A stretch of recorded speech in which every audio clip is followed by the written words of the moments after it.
फिल्मी किस्से बाय राकेश में आपका स्वागत है। 10 अक्टूबर गुरुदत्त की डेथ एनिवर्सरी होती है। आज के एपिसोड में गुरुदत्त के आखिरी समय, आखिरी दिन के बारे में कुछ खास बातें आपके साथ शेयर करेंगे। एपिसोड में दी जा रही जानकारी 2 किताबों से ली हुई मिली जुली जानकारी है।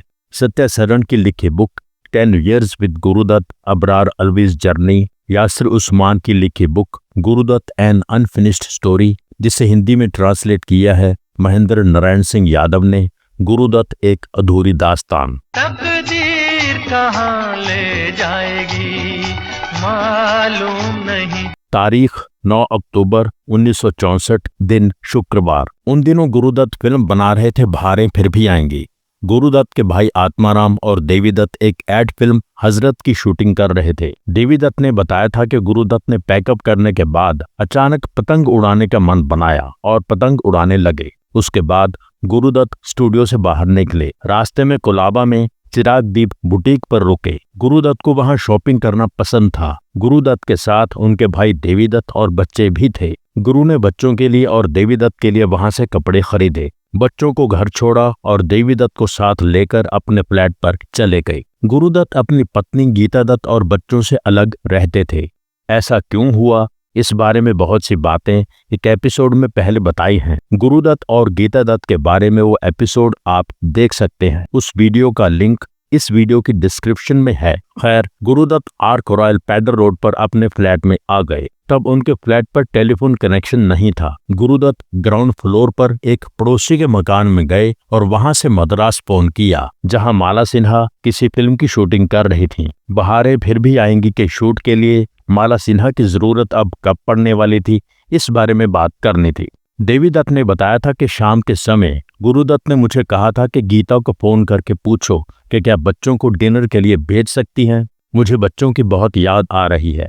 गीता ने देवीदत्त को जवाब दिया था कि बच्चे दिन में उन्हीं के साथ थे, अब देर हो गई है, बच्चों को कल भेज दूंगी। देवीदत्त जब गुरुदत्त के फ्लैट से बाहर जा रहे थे तब अबरार अलवी एंटर कर रहे थे। देवीदत्त ने बताया था कि तब मैं नहीं जानता था कि ये मेरे भाई गुरुदत्त के साथ आखिरी मुलाकात थी। तकदीर कहाँ ले जाएगी मालूम नहीं। अबरार अलवी ने बताया था कि पिछले कुछ दिनों से मैं एक और फिल्म लिख रहा था। दिन में उस फिल्म का काम करता था, शाम को गुरुदत्त के पास आ जाता था। अबरार ने बताया कि मैं शाम 7 बजे आर्क रॉयल पहुंचा गुरुदत्त के पास और देखा कि गुरुदत्त ड्रिंक कर रहे हैं। मैंने गुरुदत्त के सर्वेंट रतन से पूछा कि गुरु कब से पी रहे हैं। रतन ने बताया कि शाम 5:30 बजे से। मैंने गुरुदत्त से पूछा कि क्या बात है, इतने उदास परेशान क्यों लग रहे हो। गुरुदत्त ने आधी अधूरी स्माइल दी और अपना अगला ड्रिंक तैयार किया। उन दिनों बहारें फिर भी आएंगी का आखिरी सीन फाइनल करना था, जब फिल्म में माला सिन्हा सबके छोड़ जाने के बाद अकेली पड़ जाती है, पागलों की तरह हो जाती है और फाइनली मर जाती है। अबरार ने सीन के बारे में गुरुदत्त को बताया। गुरुदत्त सीन के बारे में सुनकर थोड़ी देर चुप रहे, फिर कहा, तुम जानते हो अबरार, मुझे डर है किसी दिन मैं पागल हो जाऊंगा। तन्हाई सचमुच इतनी बेरहम हो सकती है। गुरुदत्त ने अबरार को बताया कि मुझे मेरे एक पुराने दोस्त ने पागल खाने से चिट्ठी लिखी, कुछ पैसे मंगवाए थे। उस चिट्ठी को पढ़कर मुझे ऐसा नहीं लगा कि वो पागल है। गुरुदत्त अपनी बेटी नीना को बहुत प्यार करते थे। गुरुदत्त ने अबरार को बताया कि गीता ने मेरी बेटी को यहाँ भेजने से इनकार कर दिया है। उसके बाद बहुत देर तक गुरुदत्त तन्हाई के बारे में बातें करते रहे। फिर अबरार से कहा कि फिल्म का आखिरी सीन सुनाओ। अबरार ने सुनाया। गुरुदत्त ने कहा, बहुत अच्छा सीन है, हमारी हीरोइन इस फिल्म में छा जाएगी। सीन के बारे में डिस्कस करते हुए सीन को आखिरी रूप दिया जा रहा था। उन दोनों का म्यूचुअल फ्रेंड था इनकम टैक्स ऑफिसर मिस्टर गोले, वो भी गुरुदत्त के साथ ड्रिंक्स का मजा लेने आ गए। अबरार सीन फाइनल करने में बिजी हो गए। रात के लगभग 12:30 बज चुके थे। गुरुदत्त और गोले ग्राउंड फ्लोर पर चले गए फोन करने के लिए। गुरुदत्त को संगम बहुत पसंद आई थी। गुरु अपनी अगली फिल्म कलर बनाना चाहते थे। इस बारे में भी राज कपूर से बात करनी थी और गुरुदत्त राज कपूर को अपनी फिल्म कागज के फूल दिखाना चाहते थे। कागज के फूल की असफलता को गुरुदत्त अपने दिल से निकाल नहीं पाए थे। इस बात को दिल से लगाए बैठे थे। गुरुदत्त ने राज कपूर को फोन किया और पूछा कि आप यहाँ आ सकते हैं। राज कपूर हैरान हुए। उन्होंने कहा, अब तो बहुत समय हो गया है, बहुत रात हो चुकी है, कल शाम को आता हूँ, कल मुलाकात करते हैं। गुरुदत्त और गोले वापस अपने फ्लैट में आ गए। गोले ने कहा, मुझे सुबह काम पर जाना है, इसलिए खाना खा लेते हैं। गुरुदत्त ने कहा कि अबरार अभी सीन पूरा कर ले, फिर खाते हैं। फिर गोले से कहा कि आप खा लीजिए। गोले ने अकेले ही खाना खाया और गोले वहां से चले गई। अबरार ने सीन पूरा किया और गुरुदत्त के साथ खाना खाना शुरू कर दिया। गुरुदत्त ने कहा, मैं एक ड्रिंक और ले लेता हूँ खाना खाने से पहले। जब तक दोनों ने खाना शुरू किया, एक बज चुका था। गुरुदत्त ने बहुत कम खाया, ढंग से खाना नहीं खाया। अबरार ने कहा, सीन फाइनल हो गया है, एक बार पढ़ लो। गुरुदत्त ने कहा कि सीन रतन के पास छोड़ जाओ, मैं बाद में पढ़ लूंगा, अब मैं सोने जा रहा हूँ। गुरुदत्त अपने कमरे में गए और दरवाजा अंदर से बंद कर लिया। अबरार ने बताया था कि फ्लैट में मेरा कमरा गुरुदत्त के कमरे के सामने बरामदे की दूसरी तरफ था, पर उस रात मुझे कहीं और जाना था, इसलिए मैं वहां नहीं सोया, मैं चला गया। तब मुझे नहीं मालूम था कि मैं इस पल के बाद गुरुदत्त को कभी जिंदा नहीं देख पाऊंगा। अब मेरी तबीयत बातों से कुछ भी न बहलने पाएगी। गीता दत्त अपनी माँ के घर बिस्तर पर लेटी थीं, बेचैनी महसूस कर रही थीं, नींद नहीं आ रही थी। रात के 2 बज गए। मन में ख्याल आ रहा था कि आज गुरुदत्त से अच्छे से बात नहीं हुई। उन्होंने बच्चों को भेजने के लिए कहा था, मैंने इनकार कर दिया। इससे पहले भी उन दोनों में कई बार झगड़ा हुआ, बहुत बहस हुई, अनबन हुई, पर इतनी बेचैनी गीता दत्त को कभी महसूस नहीं हुई। गीता दत्त ने सोचा, फोन करती हूँ, पर फोन गुरुदत्त के फ्लैट पर नहीं था, नीचे ग्राउंड फ्लोर के फ्लैट पर था। इतनी रात गए वहां फोन करना ठीक नहीं रहेगा।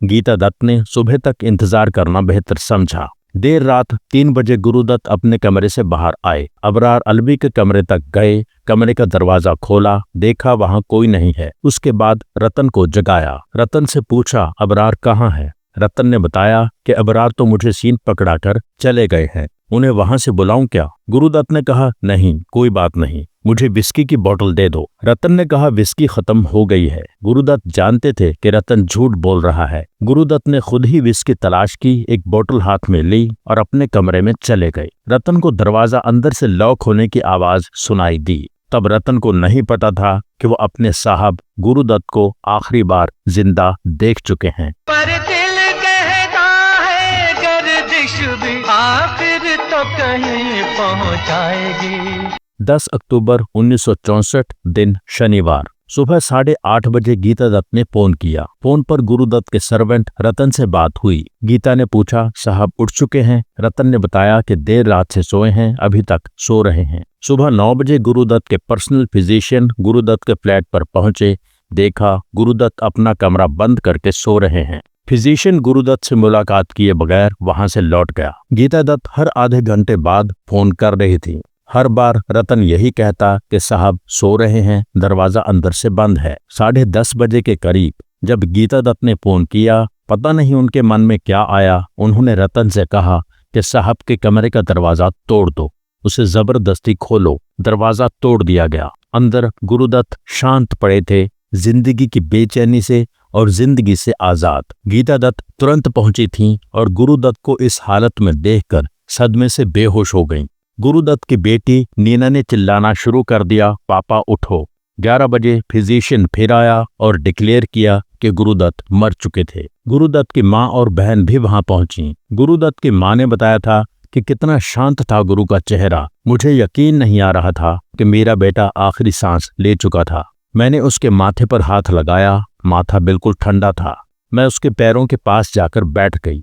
गुरुदत्त की बहन ललिता लाजमी ने बताया था कि मुझे उस दिन की बातें याद हैं। गुरुदत्त मर चुके थे। उनका दाहिना हाथ फैला हुआ था, आंखें अध खुली थीं, एक अधूरी किताब रखी थी। उनका दाहिना पैर मुड़ा हुआ था, जैसे बिस्तर से उठना चाहते हों। ग्लास में कुछ रंगीन पानी था। सबसे पहले देव आनंद वहां पहुंचे थे, मेरी माँ के पास बैठ गए। देव आनंद उन दिनों 3 देविया की शूटिंग कर रहे थे। उस दिन शूटिंग कैंसिल कर दी थी और फिल्म इंडस्ट्री से गुरुदत्त के फ्लैट पर पहुंचने वाले देव आनंद पहले इंसान थे। ललिता ने बताया था कि मौत करीब 4-5 बजे हुई होगी। मैं दोपहर में वहां पहुंची थी। मेरी माँ और मेरे पति पहले वहां पहुंच चुके थे। गीता दत्त थोड़ी देर बाद जोर जोर से रोना शुरू कर देती थी, उसको संभालना मुश्किल हो रहा था।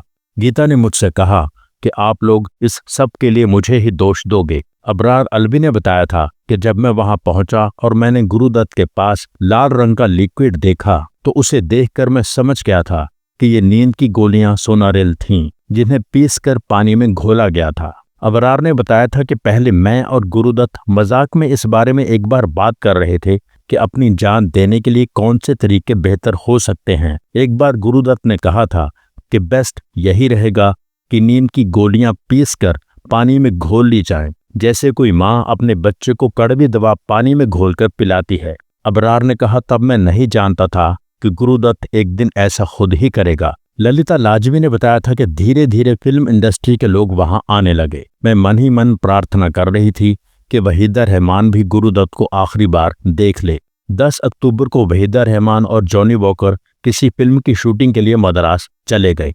जॉनी वॉकर ने बताया था कि जैसे ही मैं मद्रास में अपने होटल के कमरे में पहुंचा, बंबई से ट्रंक कॉल आ गया और मुझे खबर मिली कि गुरुदत्त अब नहीं रहा था। वहीदा रहमान ने बताया था कि यह खबर सुनकर मैं शॉक्ड हो गई थी। मुझे पता था कि उन्होंने पहले भी खुदकुशी करने की कोशिश की थी, फिर भी ये सदमा था। मैं जॉनी वॉकर के साथ तुरंत बंबई वापस आ गई गुरुदत्त के आखिरी दर्शन करने के लिए। संगीतकार ओपी नैयर ने बताया था कि मैं हर बात मुंह पे कहता था। मुर्दा पड़े गुरुदत्त के सामने बैठे गीता दत्त पर मैं बरस पड़ा था और अंतिम संस्कार से पहले वहीदा रहमान पर मैं बरस पड़ा था। मैं इतना उदास और गुस्से में था। मेरी नजर में इन्हीं 2 औरतों ने गुरुदत्त की जिंदगी तबाह की थी। अंतिम संस्कार के समय वहां बहुत शोर था, बहुत लोग रो रहे थे। देव आनंद, राज कपूर और शम्मी कपूर लोगों को शांत रहने के लिए कह रहे थे। के आसिफ उन दिनों गुरुदत्त के साथ फिल्म बना रहे थे लव एंड गॉड। के आसिफ गुरुदत्त के आखिरी दर्शन करने पहुंचे। के आसिफ ने प्यार से गुरुदत्त के गाल छुए और पास खड़े राज कपूर से कहा, कितना मासूम दिख रहा है गुरु, जैसे सो रहा है। के आसिफ ने बताया था कि उस दिन अगर मैं गुरुदत्त का चेहरा ना देखता तो मैं कभी सो नहीं पाता। जॉनी वॉकर, शाहिद लतीफ और 2 और लोगों ने मिलकर गुरुदत्त की अर्थी उठाई। रोती हुई गीता दत्त पीछे भागी। मीना कुमारी ने उन्हें संभाला। वहीदा रहमान अपनी बहन सईदा के साथ खड़ी थीं, आंखों में आंसू लिए। गुरुदत्त को अलविदा कहने का समय आ चुका था। तकदीर कहाँ ले जाएगी मालूम नहीं। 39 साल के गुरुदत्त अपनी उम्र से कहीं बड़ा नाम कमाकर अपने काम के जरिए अमर होकर शारीरिक रूप से इस दुनिया को छोड़ गए। ये दुनिया अगर मिल भी जाए तो क्या है। गुरुदत्त के आखिरी दिन के बारे में यह खास एपिसोड यहाँ पूरा होता है। एपिसोड के बारे में अपनी राय जरूर लिखें। Thank you so much. बिछड़े सभी बारी बारी